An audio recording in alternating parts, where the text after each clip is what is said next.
अस्सलामु अलैकुम वरहमतुल्लाहि वबरकातुहू जी। मेरे मिठे मिठे सोहने ते प्यारे प्यारे भैन भरावां नूं मेरी तरफों प्यार भरा अस्सलामु अलैकुम। उम्मीद करता हूँ सारे भैन भरा बिल्कुल ठीक ठाक होंगे। अल्लाह ताला तुहानूं अपनी हिफ्ज़ो अमान च रखे, आमीन सुम्मा आमीन। तो इस दुआ दे नाल मैं अज दी वीडियो का आगाज़ करता हूँ जी। वीडियो बनाने का मकसद ये आ कि अजकल जिहड़ा ट्रेंड चल रहा पाया ना यूट्यूब ते, मेरे ख्याल च चंगा नहीं। तुसी मेरे सारे भैन भरा जिहड़ी मेरी ज़बान समझदे हो, मेरी गल नाल इतफाक करोगे। मैं तुहानूं एक मिठा जिहा वाक़या सुनाना वा, शायद उहदे विचों मैं नहीं चाहता कि मैं किसी बंदे ते हिट करके गल करां ते कल क़यामत वाले दिन अल्लाह ताला दे हाँ मैं भी मुजरम ठहराया जावां। इस करके मैं एक गल तुहानूं सुनावांगा। अगर तुहानूं उस गल दे विचों गल समझ आ गई तो मैं समझांगा मेरी गल करन दा मुल पै गया। नबी करीम अलैहिस्सलातु वस्सलाम, दुरूद पढ़ लो, मुँह मीठा हो जाएगा। नबी पाक सल्लल्लाहु अलैहि वसल्लम थे।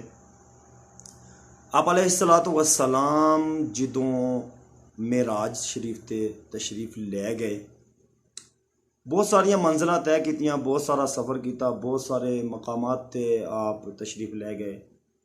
इंज कह लो कि कायनात दी कायनात आपने देखी। आपने वेख्या कि एक कमरा जिन्हों ताला लगा होया है, ते आपने पूछा जबरील नूं, जबरील ए कोठरी ए कमरा कादा है? जबरील अलैहिस्सलाम ने कहा जी ये कमरा मैनू भी नहीं पता की है, इनू ताला लगा है। नबी करीम अलैहिस्सलातु वस्सलाम ने फरमाया जबरील खोल खां ताला, वेखिए विच की है। जबरील ताला खोलदा है अल्लाह की इजाजत के नाल, लेकिन ताला खुलदा नहीं। या अल्लाह दी चाबी, अल्लाह ने फरमाया मेरे नबी ते 3 वारी दरूद पढ़ ते इहदे ते मार फूक के खुल जाएगा। लिहाजा खैर जी ताला खोलिया गया। विच वेखदे आ एक संदूक है, संदूक दे विच एक बहुत ही प्यारा एक चोला है जिन्हों वलायत दी ज़बान च खरका कहा जाता है। ठीक है जी। आपने फरमाया कि नूरी खरका नूरी चोला किहदे वास्ते आ? अल्लाह ताला वालों आवाज़ आई है कि सोहणिया ज़ाहिर सी गल आ साडे वल्लों तेरे वास्ते ये तोहफा है, ये चोला ये खरका साडे वल्लों तेरे वास्ते तोहफा है। गल गौर ना सुनोगे तुहाडी समझ च आ जाएगी। खैर जी नबी करीम अलैहिस्सलातु वस्सलाम नूं ओ चोला तोहफे दे तौर ते अल्लाह ताला दी तरफों अता किया गया। नबी करीम अलैहिस्सलातु वस्सलाम ने सारिया मंजिलां तय कीतियां, जो बहुत बार तुसी वाक़या में राज दा सुनिया है। नबी करीम अलैहिस्सलातु वस्सलाम जदों ज़मीन ते तशरीफ ले आए, मेराज दा वाक़या सुना दिता, सारा कुछ कर दिता। ते फिर एक दिन अल्लाह दी तरफ दुआ करके पुछते ने मौला ए जिहड़ा तोहफा तू मैनू दिता है, मैं अगों, क्योंकि तोहफे किसी नूं दिते नहीं जाते तोहफे वाले दी इजाजत तो बगैर। तुहानूं जे अगर किसी ने तोहफा दिता होए तो फिर तुहानूं भी समझ आ जाएगी कि तोहफे की कीमत की होंदी है, भावें वो 1 रुपये का होए। लेकिन वो तो फिर अल्लाह ने तोहफा दिता है अपने यार नूं। अल्लाह के नबी ने पूछा है कि या अल्लाह ये जड़ा तू मैनू तोहफा दिता है, मैं अपने किसी यार नूं अगों तोहफा दे सकदा? अल्लाह ताला ने फरमाया कि हाँ मेरे महबूब तू दे सकदा है जेड़ा इहदे काबिल होवे।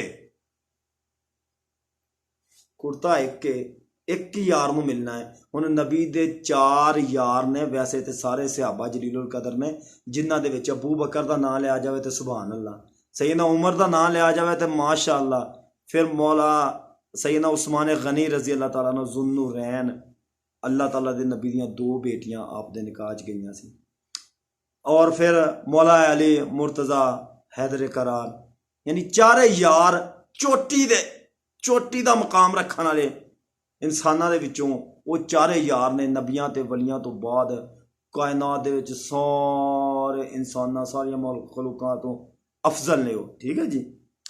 नबी करीम अलैहिस्सलातु वस्सलाम ने अपने सहाबा नूं कट्ठियां कीता कि यारो आ जाओ, अज कट्ठे हो जाओ, मैं वेखना चाहना वा तुहाडे विचों कौन इस तोहफे दे काबल आ जिहड़ा तोहफा अल्लाह ने मैनू दिता है, ते मैं चाहना वा कि मैं अपने किसी यार नूं दवां। ते अल्लाह ताला दे नबी ने अपने यारां नूं पुछया कि अबू बकर मेरा दिल करदा है कि मैं तोहफा तेनू दवां, पर तू की करेगा मेरी उम्मत दे वास्ते, मेरे वास्ते नहीं। अल्लाह दे नबी ने नहीं पूछा कि मेरे वास्ते तू की करेगा। अल्लाह दे नबी ने पूछा कि अबू बकर अगर मैं ये तोहफा तेनू दे दवां ते तू मेरी उम्मत वास्ते की करेगा। सैयदना अबू बकर सिद्दीक रजी अल्लाह ताला अन्हो ने नबी करीम अलैहिस्सलातु वस्सलाम दे चेहरा अनवर नूं वेख्या ते अर्ज कीती कि सोहणिया मैं तेरी उम्मत दे विच सदाकत फैलावांगा, सच्चाई दा सबक दवांगा।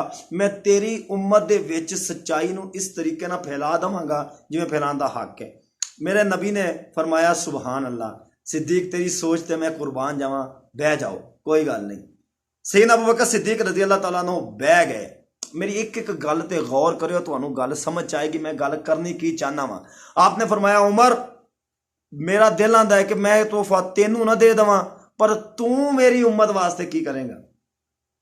सैयदना उमर रजी अल्लाह ताला अन्हु खड़े होए, कहने लगे या रसूल अल्लाह फिदा का अबी का व उम्मी का, या रसूल अल्लाह मैं तेरी उम्मत विच अदल फैलावांगा, इंसाफ दा बोल बाला होएगा इस्लाम दे विच, हर पासे इंसाफ ही इंसाफ होएगा।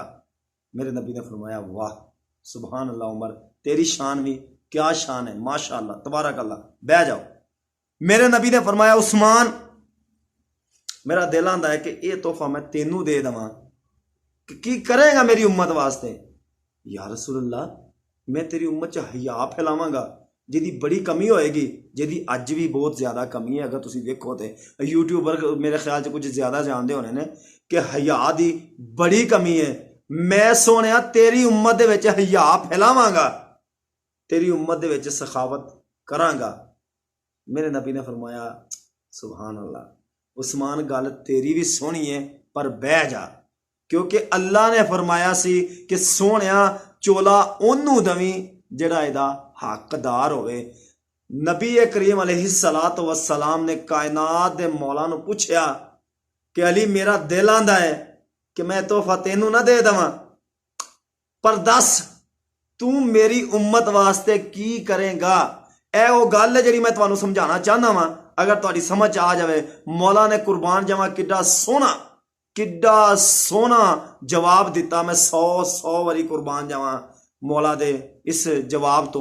मौला ने फरमाया या रसूल अल्लाह फिदा का अबी का व उम्मी का, या रसूल मैं तेरी उम्मत दी पर्दापोशी करांगा, उन्हां दे गुनाहां दी पर्दापोशी करांगा। अगर मैनू पता होएगा कि इंदे विच ए कमी है, मैं वो पर्दापोशियां करांगा, मैं किसी दे ऐब सामने नहीं लियावांगा। ते मेरे नबी ने फरमाया अली आवें ना एक बारी सीने ना लगे ना किड्डी सोहनी गल कीती है यारा। रब दी तारीफ ये आ कि अल्लाह सब कुछ जानदियां होयां भी साडे ऐब ज़ाहिर नहीं करता। वो शान कुर्बान जावां मौला अली नूं अल्लाह ने अता की। मौला ने फरमाया कि सोहणिया मैं तेरी उम्मत दी पर्दापोशी करांगा।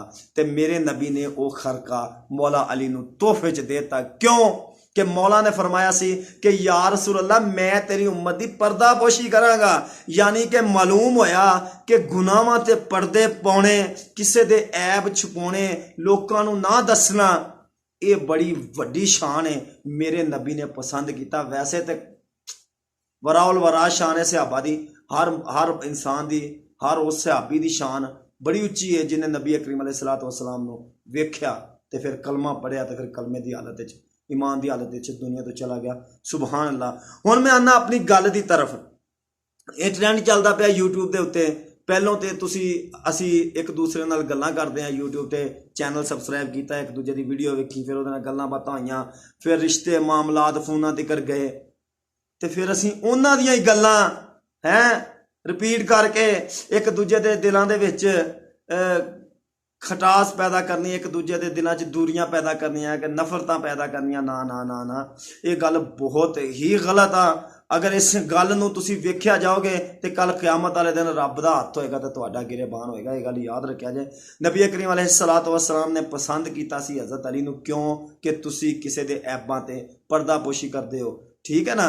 इस करके कोशिश करिया करो कि यार अगर किसी भैन ते भरा दे नाल तुहाडा फोन ते राबता हो गया है बगैर तुहानू जानदे होए सिर्फ यूट्यूब फैमिली के जरिए तुहाडा उहदे नाल राबता हो गया है तो कोशिश करिया करो उस राबते नू ऐसा बनाओ कि कल नू तुहानू याद होवे कि यार चैनल तो कुछ मिलिया या नहीं मिलिया पर रिश्ता ऐसा मिल गया है कि बस अपने नालों भी वादे। क्योंकि हज़रत अली अल मुर्तज़ा रज़ी अल्लाह तआला अन्हु ने फरमाया सी कि कुछ रिश्ते ऐसे होंदे ने जिहड़े खून दे नहीं होंदे, एहसास दे होंदे ने पर खून दे रिश्तिਆਂ नालों वध के होंदे ने। इस करके इस एहसास दे रिश्ते नूं इस तरीके नाल वेख्या करो कि यार ये बगैर किसी मजबूरी तो मैं रिश्ता चुनिया है, मेरे उत्ते मड़िया नहीं गया, मेरे उत्ते थोपिया नहीं गया, मेरे उत्ते मुसलत नहीं किया गया रिश्ता। जिद्दां कि भैन भरा माँ बाप मामा मामी चाचा चाची मासा मासी इन्हां नूं तुसीं मनना ही मनना है। बेशक दी तुसीं उन्हां नूं कहो या ना कहो तुहाडा रिश्ता रहना ही रहना वा क्योंकि वो तुहानू माँ ते प्यो की तरफों रिश्ता मिलिया है। लेकिन ये जिहड़े एहसास के रिश्ते होंदे ने ये असीं आप चुनते हाँ, जिहड़ा सानू चंगा लगदा है असीं वो रिश्ता चुनते हाँ। फिर उस चंगे नूं असीं मंदा कहीए यार इहदी भी तो पुछ होनी है ना। कल नूं हो सकता है कि जिन्हों असीं मंदा कह रहे हैं वो साडे तो किते चंगा होवे। ठीक है, मैं कहना मैं तुहाडे सामने बैठा वां कि मैं कहना मैं अपने आप नूं ये समझदा वां कि दुनिया दा नबी दी उम्मत च सब तो जे कोई अदना जिहा आदमी है वो मैं ही हाँ, बाकी सारे मेरे तो चंगे ने। नबी दी उम्मत माड़ी नहीं हो सकती। इस करके तुसी किसी दियां बख्तोइयां गीबत ना करया करो, चंगी गल करया करो किसी दे बारे विच, क्योंकि चंगी गल करोगे तो चंगा ही रिस्पॉन्स मिलेगा। ठीक है ना। अगर मेरी गल तुहानू बुरी लगी होवे किसी भैन भरा नूं तो मैं माजरत चाहना वा, लेकिन मेरी गल सच्ची सी शायद कौड़ी होवे क्योंकि सच्चियां गल्लां हमेशा ही कौड़ियां होंदियां वा। ठीक है जी, ये नाल ही अपने वीर नूं दिओ इजाजत। इंशाअल्लाह ताला नैक्सट वीडियो दे विच मैं तुहाडे नाल मुलाकात करांगा। तब तक लिए इजाजत दो। अल्लाह हाफिज़, फी अमानिल्लाह।